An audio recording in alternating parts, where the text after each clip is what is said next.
વાવલ ગામમાં શ્રીહરિ સોસાયટીના સ્થાનિકો દ્વારા જે રજૂઆત કરવામાં આવી હતી, સ્થાનિકો 1.5 મહિનાથી હેરાન પરેશાન થઈ રહ્યા હતા.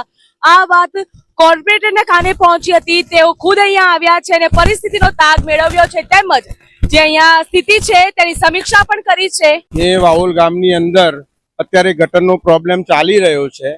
એની અંદર એવું છે કે બિલ્ડર્સ જે છે, સિદ્ધાર્થ નામની સોસાયટી છે, એ સોસાયટીની ગાડી જવાથી આખી કુંડી જે છે એ તૂટી ગયેલ છે અને તૂટી ગવાના કારણે પાછળ આપણે અત્યારે પાણી ભરાઈ રહ્યું છે, પણ એનું નિરાકરણ માટે અમારું કામ ચાલુ છે. તે એના અત્યારે ફાઇટર મુકાયેલું છે. ફાઇટરથી આગળ પાણી સપ્લાય કરી અને જ્યારે કુંડી ખાલી થશે ત્યારે નવી કુંડી પણ બનાવી આપવામાં આવશે.